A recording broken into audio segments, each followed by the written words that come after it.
Hi friends, welcome back to our channel. నేను మీ తెలుగు వాళ్ళ. అందరూ ఎలా ఉన్నారు? నేనైతే చాలా బాగున్నాను. మీరు కూడా బాగున్నారు అనుకుంటున్నాను. మేము ఇప్పుడు కుంభకోణంలోని ఆదికుంభేశ్వర స్వామి టెంపుల్ దగ్గర అయితే ఉన్నాము. ఇప్పుడే స్వామిమలై టెంపుల్ చూసుకుని ఇక్కడికి వస్తున్నాం అనమాట. స్వామిమలై టెంపుల్ అన్నది ఆదికుంభేశ్వర స్వామి టెంపుల్ దగ్గర నుంచి ఒక 6 కిలోమీటర్స్ దూరంలో ఉంటుంది. అండ్ ఈ ఆదికుంభేశ్వర స్వామి టెంపుల్ అన్నది కుంభకోణంలో ఉన్నదని చెప్పాను కదా. ఈ కుంభకోణం అన్నది తంజావూరు నుంచి ఒక 40 కిలోమీటర్స్ డిస్టెన్స్ లో ఉంటుంది. చెన్నై దగ్గర నుంచి ఒక 270 కిలోమీటర్స్ డిస్టెన్స్ లో ఉంటుంది. Easily reachable. ఇదే ఎంట్రన్స్, టెంపుల్ ఎంట్రన్స్.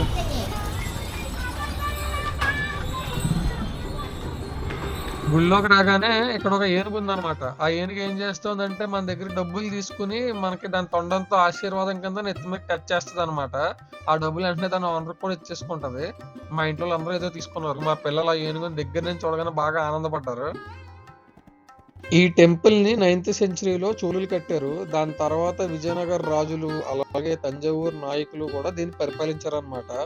అయితే ఇది అసలు ఈ టెంపుల్ కి కుంభకోణం అని పేరు ఎందుకు వచ్చిందంటే, ఒకప్పుడు భూమి మీద బాగా పెద్ద వరదలు వచ్చి మొత్తం మానవజాతి అంతా కూడా చనిపోయారు అనమాట. అప్పుడు బ్రహ్మ శివుడి దగ్గరికి వెళ్ళి, నేను మళ్ళీ మానవజాతిని క్రియేట్ చేద్దాం అనుకుంటున్నాను, ఎక్కడి నుంచి మొదలు పెడితే బాగుంటది అని చెప్పి శివుడిని సజెషన్ అడిగాడంట. అప్పుడు శివుడు ఏం చెప్పాడంటే, సరే అయితే నీ అమృతాన్ని అంతా కూడా ఒక కొండలో వేసి ఆ వరదలో వదిలే, ఆ వరద నీటిలో ఆ కొండ ఎక్కడికి వెళ్ళి ఆగితే అక్కడి నుంచి నువ్వు మానవజాతిని మొదలు పెట్టు అని చెప్పి సజెషన్ ఇచ్చాడంట. కొండ బ్రహ్మ శివుడు చెప్పినట్టు అలా చేసి ఆ కొండని వరద నీటిలో వదిలేస్తే ఆ కొండ వచ్చి ఇప్పుడు మనం అనుకుంటున్న కుంభకోణం అన్న ప్లేస్ దగ్గర ఆగిందంట.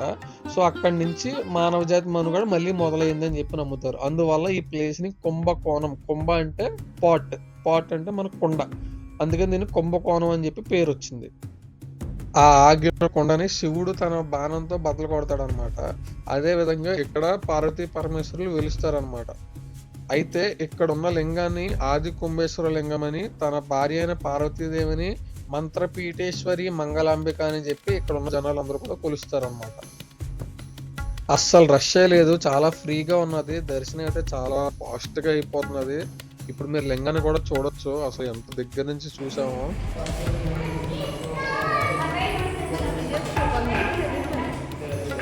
అది కుంభేశ్వర స్వామి దర్శనం అయితే చాలా బాగా జరిగింది. అనుకున్న దానికంటే చాలా ఫాస్ట్ గా అయిపోయింది. సో ఇక్కడ నుంచి మేము ఇప్పుడు మహామహం అని చెప్పి ఇక్కడ ఒక నీటి కొలను ఉన్నది, దాని దగ్గరికి అయితే వెళ్తున్నాం.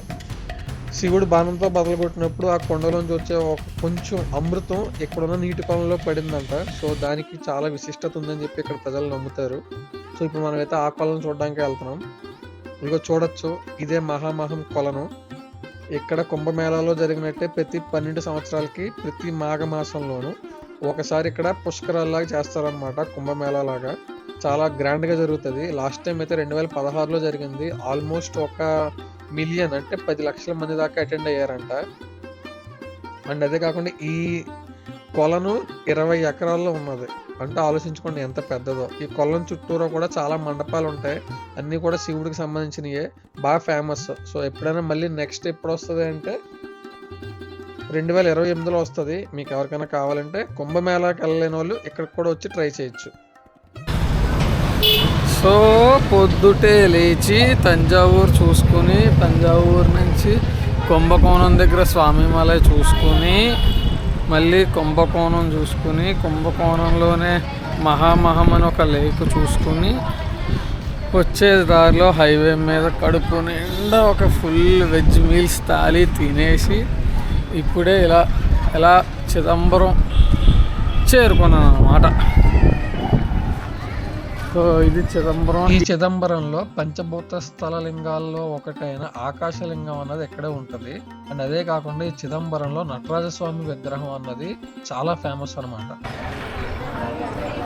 టైము 3:20, 4ంటికి గేట్లు ఓపెన్ చేస్తారంట. అప్పుడు దాకా గేట్ల ముందు కూర్చున్నాం అన్నమాట. కరెక్ట్గా 4 అంటే 4కి గేట్స్ అయితే ఓపెన్ చేశారు. మేము లోపలికి వెళ్ళాం. మేమే ఫస్ట్ ఉన్నాం కనుక దర్శనం అయితే చాలా ఈజీగా జరిగిపోయింది. అండ్ లోపలికి అయితే కెమెరాస్ అలౌ చేయలేదు. బట్ ఈ గుడి యొక్క విశిష్టత ఏంటంటే, ఈ గుడి యొక్క గోపురాల మీద భరతనాట్యంలోని 108 కారణాస్ అంటే యాంగిల్స్ అనమాట, భంగిమలన్నీ కూడా దీని మీద చెక్కబడి ఉన్నాయి. అండ్ అదే కాకుండా అసలు ఈ టెంపుల్, దీనికి చాలా మెయిన్ విశిష్టత ఉన్నది. ఏంటంటే ఇది చోళ డైనెస్టీ యొక్క, అంటే చోళుల యొక్క మెయిన్ రాజధాని అనమాట ఇదంతా కూడా. ఇది 10వ శతాబ్దంలోనే ఈ టెంపుల్‌ని బాగా కట్టారు.